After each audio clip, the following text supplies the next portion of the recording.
فليتفضل مشكورا مبجلا آنكم الله. أعوذ بالله من الشيطان الرجيم. بسم الله الرحمن الرحيم.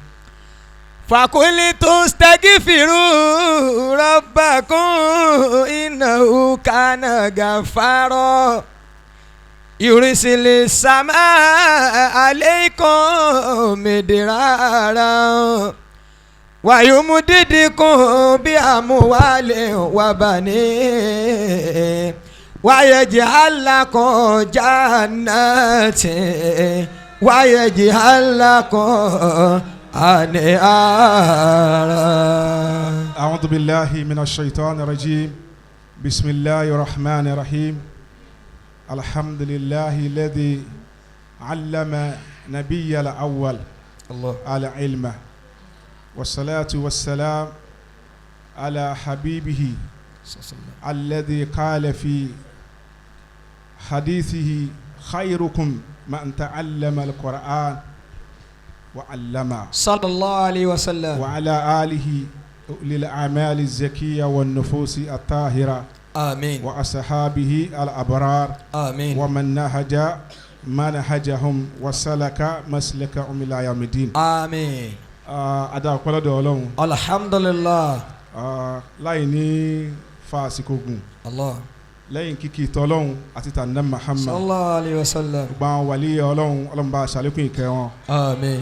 bàbá wa àgbà mawlana marabbi wa murshidi wa mawlaya asheikh khalifatul khulafa asheikh Muhammad Salis Adenekan RTA ta'ala anhu. Àlékún gbogbo ẹ̀mí àlékún àlàáfíà ọlọ́mọṣẹ́ àbá jogún ẹ̀ fún wa. àmín. Ọlọ́run jẹ́ àárín wọn pẹ́ ọlá nàbí lọ́dọ̀ Ọlọ́run.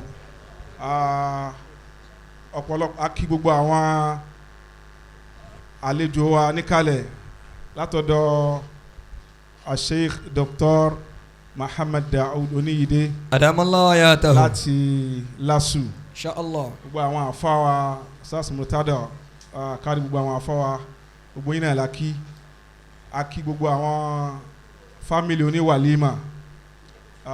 A kí gbogbo ẹ̀yin àlejò wa. Allah. Téèyàn bá dìde látàyè ẹ̀ wá kíyàn èyí tó dáa náà ní káwa náà ṣàpọ́nlé wọn. Allah. Ọlọ́run má ṣe ṣe àpọ́nlé lára gbogbo yín. Àmín. Gbogbo àwọn èèyàn wa tí wọ́n wà ní orí Zoom láti US láti UK láti Ireland láti South Africa inshallah. láti Canada láti Abuja inshallah. Ọlọ́run bá san gbóyin lẹ́san dáadáa. Àmín. Ọlá ní Muhammad. sallallahu alayhi wa sallam. A lot of people ló ní impression pé téèyàn bá ti lọ sí walimatul Qur'an ó di òru kí kéèyàn tó wọlé. So àmọ́ díẹ̀ lọ́wọ́ olè díẹ̀ lọ́wọ́ olóko tí program tó bá yẹ kí program bẹ̀rẹ̀ ní 10 so tí àwọn èèyàn ń dé ní 2 jọmọ́ ní choice ju pé kí program àmọ́ and try as much as possible láti rí i pé program yìí by now kò yẹ ká tí ì dá ìyẹ̀tà dé yìí àmọ́ alhamdulillah àkọ́kọ́ ọ̀rọ̀ mi ni pé lecturer ti ṣe wáàsí fún wa ntí èmi kàn fẹ́ fi kún ni pé gbogbo àwa òbí oníwàlímà gbogbo wa la kíkú oríire. alhamdulillah. gbogbo òbí oníwàlímà kan dìde. gbogbo òbí oníwàlímà ẹ jẹ́ á dìde dúró a kú oríire. gbogbo yín la kíkú orí ìdí ni pé anna Muhammad. sallallahu alayhi wa sallam. Yorùbá anabi ni. sallallahu alayhi wa sallam. Anabi ní gbogbo ọmọ tó bá hal Qur'ani sórí orí èjìká ọmọ náà méjèèjì làwọn òbí ẹ̀ ni wọ́n gbà wà l'Áljannah. sallallahu alayhi wa sallam. mélòó ló lè hal Qur'ani sórí inú àwọn òbí lẹ́ni àmọ́ ìgbà tá a bẹ̀rẹ̀ Tahfeezil Qur'ani yìí ó wà challenging ní 3 years ago mo lọ sí Florida mo wá fẹ́ kó ń bẹ̀ ìmáàmù wa Akíọ́dé ọlọ́mùbá àṣàlékún dáadáa wọn. àmín. wọ́n fẹ́ mú ọmọ wọn lọ sí Cairo ọmọ náà ti ṣetán ní ní high school ó ti ṣetán college ó wá bàbá ẹ̀ wá insist pé ó gbọ́dọ̀ ha Quran sórí kó tó whatever tó bá fẹ́ ṣe kó tó ṣe ó wá ìjọ tèmi fẹ́ kú Florida lọ́mọ yẹn náà fẹ́ kú ó fẹ́ lọ ha Quran sórí ní Cairo àwa ń sọ̀rọ̀ pẹ̀lú imam àbáyé wa ni pé the first payment fún Al-Quran fún nítorí fẹ́ lọ ṣe yìí is $5,000. Allah. mo wá jókòó ti pé Ọlọ́run lẹ́nu yá aláwọ̀ yá yáṣẹ̀ yìí. lẹ́nu yá aláwọ̀ yá kẹrìmù yìí. ìjọ òní $5,000 fẹ́ pé. Allah. fọ́ọ̀mù kan táwa fi ní kó lọ Al-Qur'ani sórí. dábì ní ó lọ Cairo kó lọ Al-Qur'ani sórí. I have been so disturbed pé how do I go about this? báwo mo fẹ́ ṣe. Allah. àmọ́ any plan that his time has come is difficult to suppress. ntọ́lọ́mù bá ti parí ó parí ẹ̀ náà nìyẹn. ìgbà tá a fẹ́ bẹ̀rẹ̀ memorization yìí ó wà challenging but we came together as a group of people.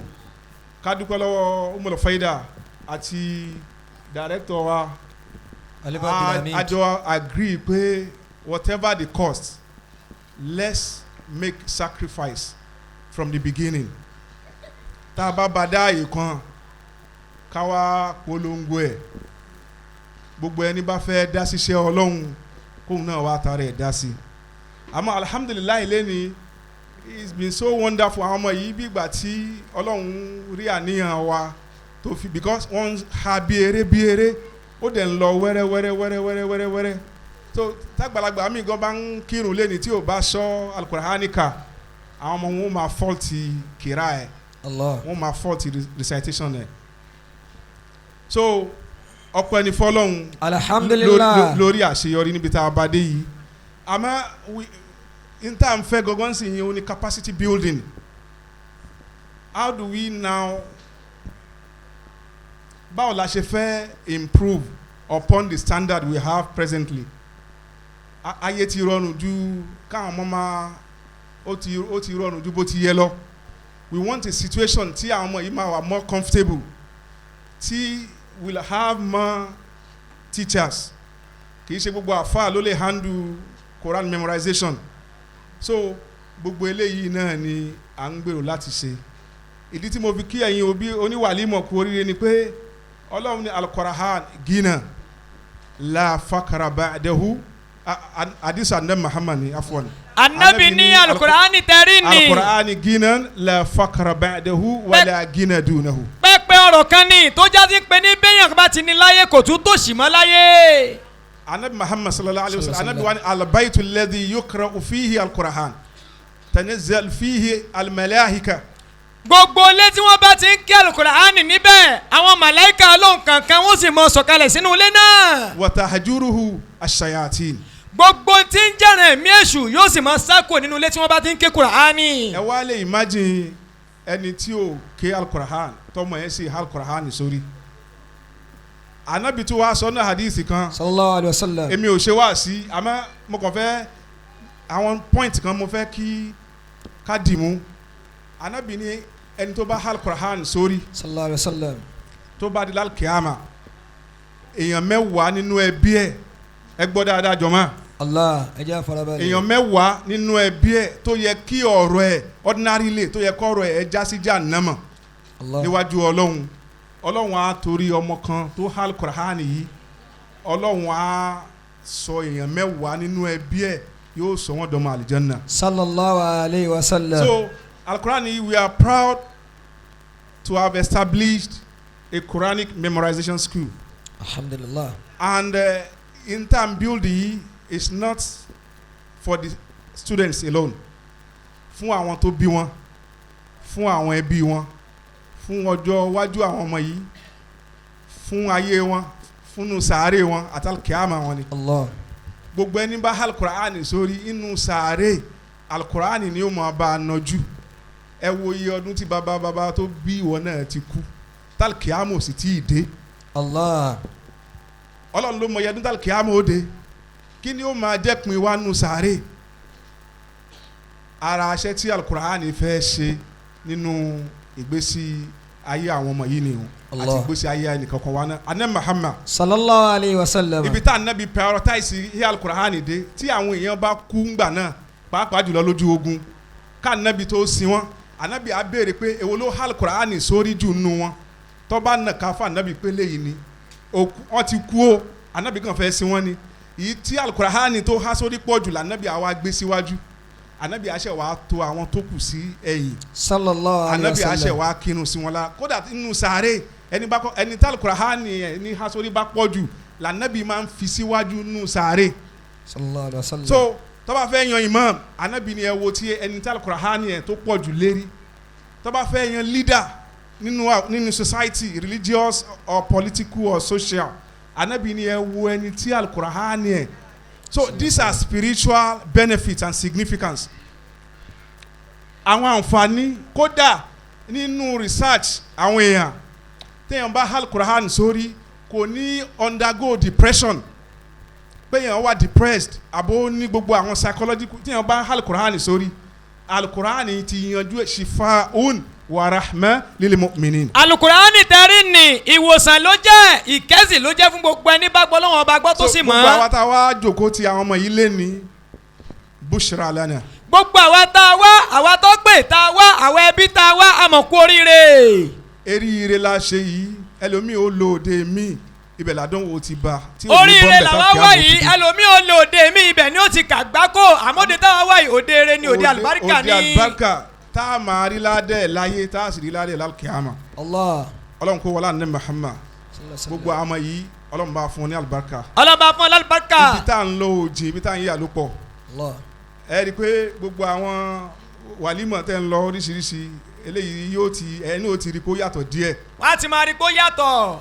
so nísìnyí the main business of the day náà ni pé àwọn ọmọ yìí a gbọ́dọ̀ àwọn panelists tí ó test wọn lélẹ́yìí nípa bí hí alukurahani náà bó ṣe so gbogbo wa náà ẹ jẹ́ á farabalẹ̀ ká wo bí alukurahani náà ó ti lọ ẹlẹ́ẹ̀kejì ń bẹ ni pé àwọn ọmọ yìí alhamdulilayi bákan náà bí wọ́n ti ń há alukurahani yìí bẹ́ẹ̀ náà ni wọ́n tún ń kọ́ ìtumọ̀ ẹ̀ programs tá a ní láàyè yìí ó pọ̀ àwọn kan wà alukurahani nìkan làwọn há àwọn kan wà wọ́n ń wálé kéwú rọ̀lẹ́ àwọn kan wà wọ́n ń ṣe ilé kéwú wọ́n dẹ̀ ń ṣe léèwé mọ́ débi pé tọmọ bá ń lọ school kó ṣe dé rọ̀lẹ́ kó lọ lé kéwú we have a program we have a curriculum that combines the two together Western education and Arabic education tí méjèèjì yìí ti ń papọ̀ ẹ pé lecturer wa sọ̀rọ̀ kan lẹ́ẹ̀kan we have designed lot of approaches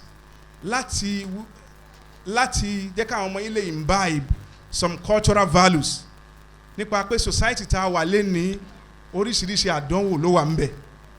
We have a 45 minutes reading every morning tó yẹ pé ethical and religious books and motivational books làwọn ọmọ yìí ó máa mú. You can imagine a child reading an ethical book for 4, 3, 5 years in the morning every day. And he will not just read it, he will come out and analyze what he could deduct from what the author has said. So before you know it, ìbẹ̀rù Ọlọ́run fún rẹ̀ yóò máa jòkó sẹ́mi àwọn ọmọ yìí nípa tí àwọn náà ń kà tí lójoojúmọ́. Ọlọ́run wọlé àná Muhammad. Ọlọ́run wọlé àná Muhammad. ẹ̀yin òbí tá a jọ make sacrifice fún Tahfeezil Qur'an yìí láti ilẹ̀. Ọlọ́run kò san wá lẹ́san dáadáa. Ọlọ́run san wá lẹ́san olóore láyé tọ̀run. àwọn ọmọ yìí kọ́lọ́n kò ṣe wọ́n ní hufaz tí ó wúlò fún òbí wọn tí ó wúlò fún family wọn tí ó wúlò fún Islam láyé àti lálùkìyàmà. Bijahi Rasulillah sallallahu alayhi wa sallam salatul Fatih.